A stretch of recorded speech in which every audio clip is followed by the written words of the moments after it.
Assalamualaikum warahmatullahi wabarakatuh. Berjumpa lagi dengan Bapak Hari Rosidin SPDI dalam mata pelajaran Pendidikan Agama Islam dan Budi Pekerti.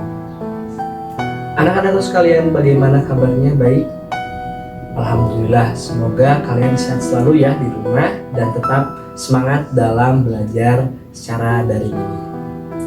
Anak-anakku sekalian, minggu kemarin kita telah membahas materi tentang pentingnya menjaga diri dari pergaulan bebas. Dan pada kesempatan kali ini, kita akan mempelajari materi tentang pentingnya menjaga diri dari perilaku atau perbuatan zina. Anak-anakku sekalian, mengapa kita mempelajari materi tentang pentingnya menjaga diri dari perbuatan zina? Karena melihat fenomena di zaman sekarang, banyak orang acuh tak acuh melihat perbuatan seorang tentang zina yang berakibat pertama banyaknya orang yang terkena penyakit HIV/AIDS, dan yang kedua meningkatnya angka perceraian karena pernikahan di usia dini, dan yang ketiga faktor anak yang tidak berdosa karena akibat orang tuanya melakukan perbuatan zina. Nah, tujuan mempelajari materi untuk kali ini adalah diharapkan seluruh siswa dan siswi SMA PGRI 31 Pangalengan memahami materi tentang pentingnya menjaga diri dari perbuatan zina, yang mana siswa dan siswi SMA PGRI 31 Pangalengan dapat mengaplikasikannya dalam kehidupan sehari-hari. Zina berasal dari bahasa Arab, berasal dari kata zina yazni, yang artinya berhubungan layaknya suami dan istri yang dilakukan antara laki-laki dan perempuan yang sudah balik dan merdeka tanpa adanya ikatan pernikahan menurut syariat Islam. Hukum zina adalah dosa besar dalam Islam karena zina ini dikategorikan ke dalam perbuatan yang sangat keji, kotor, dan hina. Zina dikategorikan menjadi dua bagian. Pertama adalah zina muhsan, yang artinya zina yang dilakukan oleh laki-laki ataupun perempuan yang sudah balik dan pernah menikah. Kemudian yang kedua adalah zina ghair muhsan, yang artinya zina yang dilakukan oleh seorang laki-laki ataupun perempuan yang belum pernah menikah. Adapun sanksi bagi orang yang melakukan perbuatan zina dijelaskan dalam Al-Quran surat An-Nur ayat 2 yang berbunyi, A'udzu billahi minasyaitonir rajim. Bismillahirrahmanirrahim. Az-zaniyatu waz-zani fajlidu kulla wahidin minhuma mi'ata jaldati wala ta'khudhukum bihima ra'fatun fi dinillahi in kuntum tu'minuna billahi wal yaumil akhir. Wal yashhad adzabahuma ta'ifatum minal mu'minin, yang artinya pezina perempuan dan pezina laki-laki deralah masing-masing dari keduanya 100 kali. Dan janganlah rasa belas kasihan kepada keduanya mencegah kamu menjalankan agama hukum Allah jika kamu beriman kepada Allah dan hari kemudian, dan hendaklah pelaksanaan hukum mereka disaksikan oleh sebagian orang-orang yang beriman. Al-Quran Surat An-Nur ayat 2. Anak-anakku sekalian, ada asbabun nuzul mengenai Al-Quran Surat An-Nur ayat 2, mengisahkan tentang datangnya dua orang suku Baduy kepada Rasulullah SAW. Kemudian bercerita mengenai bahwa anak laki-laki dari suku Baduy telah berbuat zina dengan seorang istri orang yang mempekerjakan suku Baduy tersebut. Lalu dia memberikan tebusan dengan 100 ekor kambing dan 1 hamba sahaya perempuan. Lalu setelah itu dia mendatangi seorang yang mu'alim, yaitu orang yang berilmu. Lalu dia berkata, ambillah 100 kambingmu itu dan hamba sahayamu itu, lalu gantilah dengan deraklah atau rajamlah anakmu dengan 100 kali cambukan, dan kemudian diasingkan selama 1 tahun.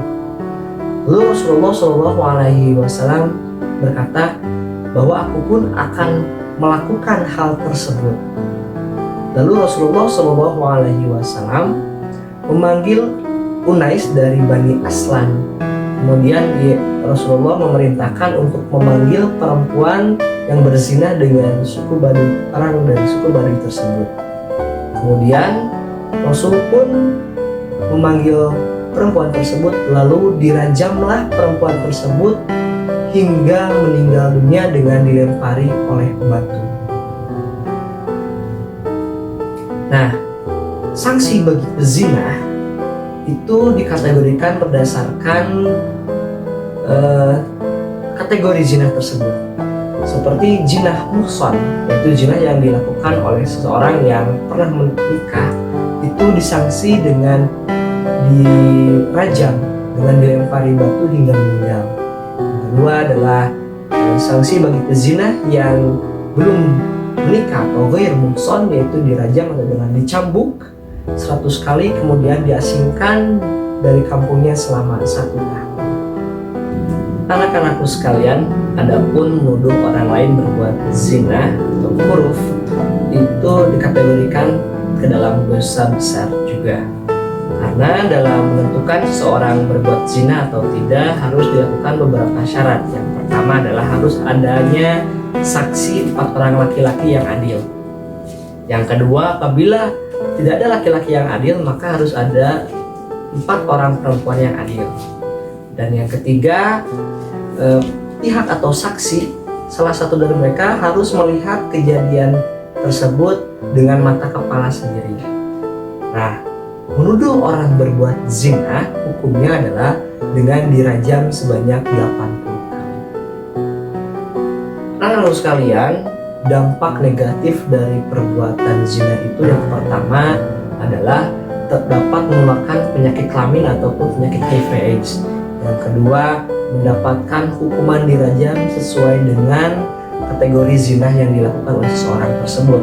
Yang ketiga adalah dikucilkan di masyarakat. Yang keempat adalah merusak masa depan. Yang kelima, anak hasil dari hubungan zina tidak jelas nasabnya atau keturunannya. Kemudian yang keenam, anak yang dilahirkan dari perbuatan zina, anak tersebut tidak akan mendapatkan warisan dan tidak boleh mendapatkan warisan. Yang ketujuh, apabila anak hasil dari hubungan zina tersebut adalah seorang anak perempuan, maka pada saat ia menikah tidak bisa diwalikan oleh ayahnya, melainkan harus diwali oleh wali hakim. Yang kedelapan, memicu perbuatan dosa lainnya seperti menggugurkan kandungan, membunuh, dan lainnya. Yang kesembilan, dampak negatif dari perbuatan zina adalah dibenci oleh Allah atau dilaknat oleh Allah Subhanahu wa Ta'ala beserta Rasulnya. Dan yang ke-10 adalah dibenci oleh masyarakat, karena dengan melakukan perbuatan zina itu dapat memberikan dampak negatif bagi lingkungan mereka sendiri, tempat tinggal mereka sendiri. Anak-anakku sekalian, cara terhindar dari perbuatan zina yang pertama adalah menjaga diri dengan bergaul secara sehat. Yang kedua adalah menjaga aurat. Dan yang ketiga adalah menjaga pandangan kita dari hal-hal yang negatif. Dan yang keempat, hindari berduaan antara laki-laki dan perempuan yang bukan muhrimnya. Dan yang kelima adalah selalu berpikir positif. Dan yang keenam, selalu mengingat Allah Subhanahu wa Ta'ala. Anak-anakku sekalian, ada hikmah mempelajari materi tentang menghindari diri dari perbuatan zina. Yang pertama, menjaga harga diri, kehormatan, dan martabat kemanusiaan. Yang kedua adalah menjaga keturunan kita agar nasabnya jelas. Yang ketiga, menjaga diri dari penyakit menular lainnya. Yang keempat, menghindari dari berbagai jenis dosa. Dan yang kelima adalah memberikan efek jera bagi orang yang melakukan perbuatan zina, karena hukumannya sangat menakutkan. Anak-anakku sekalian, mungkin itu saja ya materi yang bisa Bapak sampaikan. Kita ambil kesimpulan bahwa perbuatan zina itu adalah perbuatan yang sangat dilarang dalam Islam, karena perbuatan zina termasuk ke dalam perbuatan yang sangat keji, kotor, dan menjijikan. Nah, orang yang menikah dalam keadaan terpaksa karena hamil di luar nikah, itu dalam pernikahannya tersebut akan banyak masalah.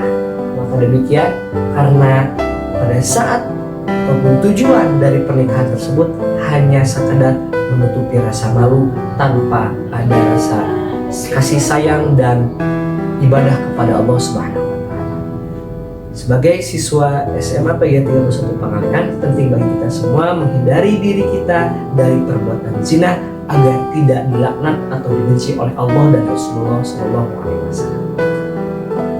Anak-anakku sekalian, seperti biasa sebelum kita tutup, kalian harus mengisi absen di link di bawah ini ya, di link di bawah ini, dan nanti kalian akan mengisi soal-soal yang berada di link di bawah ini. Itu saja yang bisa Bapak sampaikan. Minggu depan kita bertemu lagi dengan materi cara melafalkan Al-Quran surat Al-Isra ayat 32 dan surat An-Nur ayat 2. Itu saja. Akhirul kalam. Assalamualaikum warahmatullahi wabarakatuh.